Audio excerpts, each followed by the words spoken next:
नमस्कार सभी बहनों को। सनातन धर्म में एकादशी तिथि का विशेष महत्व है, किंतु बैसाख मास के शुक्ल पक्ष में आने वाली मोहिनी एकादशी को अत्यंत पुण्यदायी और कल्याणकारी माना गया है। यह दिन आत्मशुद्धि, भगवान विष्णु की कृपा प्राप्त करने और दान पुण्य के माध्यम से जीवन को पवित्र बनाने का दिव्य अवसर है। धार्मिक मान्यताओं के अनुसार इस दिन श्रद्धा और नियम पूर्वक व्रत रखने से व्यक्ति के पापों का नाश होता है तथा उसे सुख, समृद्धि और अंततः मोक्ष की प्राप्ति होती है। वर्ष 2026 में मोहिनी एकादशी का प्रारंभ 26 अप्रैल 2026 को शाम 6:06 से होगा और इसका समापन 27 अप्रैल 2026 को शाम 6:15 पर होगा। हिंदू धर्म में व्रत और पर्वों की तिथि निर्धारण में उदया तिथि का विशेष महत्व होता है। चूँकि एकादशी तिथि सूर्योदय के समय 27 अप्रैल 2026 को विद्यमान रहेगी, इसलिए मोहिनी एकादशी का व्रत 27 अप्रैल के दिन सोमवार को किया जाएगा। अब हम जानते हैं कि इसे क्यों कहा जाता है मोहिनी एकादशी। तो पौराणिक कथाओं के अनुसार जब देवताओं और असुरों ने समुद्र मंथन किया तब अमृत कलश प्राप्त हुआ। अमृत को प्राप्त करने के लिए देवताओं और असुरों के बीच संघर्ष की स्थिति उत्पन्न हो गई। देवता और असुर दोनों ही अमृत कलश को प्राप्त करना चाहते थे। एकाएक देखा गया कि असुर अमृत प्राप्त करने में आगे बढ़ रहे थे। इसे देखकर देवगण चिंतित हो उठे। तभी सभी देवताओं ने भगवान विष्णु से प्रार्थना की।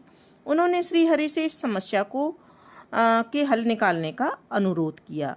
देवताओं की विनती पर भगवान विष्णु ने दिव्य मोहिनी रूप धारण किया। एक ऐसा अद्भुत और मनमोहक स्वरूप जिसे देखकर असुर मोहित हो गए। भगवान ने अपनी माया से असुरों को भ्रमित कर दिया, अमृत देवताओं को प्रदान कर दिया। इस प्रकार देवताओं ने अमृत पान कर अमृत को प्राप्त किया। मान्यता है कि भगवान विष्णु ने यही मोहिनी स्वरूप इसी एकादशी तिथि पर धारण किया था। इसी कारण इस पावन तिथि को मोहिनी एकादशी कहा जाता है। मोहिनी एकादशी का महत्व स्वयं भगवान श्री कृष्ण ने धर्मराज युधिष्ठिर को बताया था। शास्त्रों के अनुसार इस दिन विधि पूर्वक व्रत करने से व्यक्ति को अनेक यज्ञों के समान पुण्य फल प्राप्त होता है। कहा जाता है कि इस एकादशी का व्रत करने से जीवन के दुख और कष्ट दूर होते हैं, मन की अशुद्धियां समाप्त होती हैं, पापों से मुक्ति मिलती है, परिवार में सुख शांति और समृद्धि आती है, मृत्यु के पश्चात मोक्ष की प्राप्ति होती है। और धार्मिक मान्यता यह भी है कि इस दिन श्रद्धा पूर्वक व्रत करने से सहस्त्र गोदान के बराबर पुण्य फल प्राप्त होता है। अब हम जान लेते हैं कि मोहिनी एकादशी की पूजा विधि क्या है। इस दिन भगवान विष्णु की पूजा अत्यंत श्रद्धा और पवित्रता के साथ करनी चाहिए। पूजा की विधि इस प्रकार से रखनी चाहिए।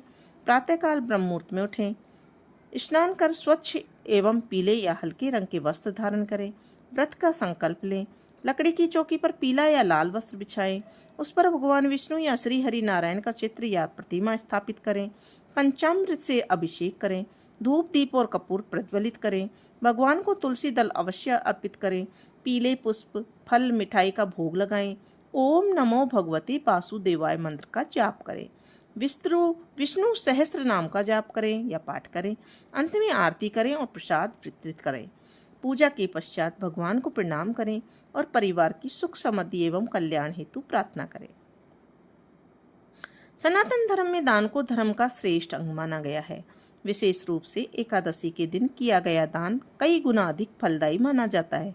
शास्त्रों में कहा गया है कि दान से न केवल पापों का नाश होता है, बल्कि व्यक्ति के जीवन में सकारात्मक ऊर्जा और दिव्य कृपा का संचार होता है। अथर्ववेद में दान के महत्व को इस प्रकार बताया गया है। सतहस्त समाहर सहस्त्र हस्त समकिर कृतस्य कार्यस्य चेह स्पार्थे समावह। अर्थात 100 हाथों से धन अर्जित करो और 1000 हाथों से उसे योग्य और जरूरतमंद व्यक्तियों में वितरित करो। अब प्रश्न है कि मोहिनी एकादशी पर हमें क्या दान करना चाहिए। तो हम निम्न वस्तुओं का दान कर सकते हैं: अन्न और भोजन, पीले वस्त्र, फल, जल और शरबत, घी, दक्षिणा आदि। मोहिनी एकादशी आत्मशुद्धि, भगवान विष्णु की कृपा और सेवा भाव का दिव्य पर्व है। इस दिन किया गया व्रत, पूजा और दान व्यक्ति के जीवन में आध्यात्मिक उन्नति, सुख और शांति लाता है। इस मोहिनी एकादशी व्रत के साथ दान का संकल्प लें और भगवान विष्णु की असीम कृपा प्राप्त करने का सौभाग्य प्राप्त करें। बोलो भगवान विष्णु की जय।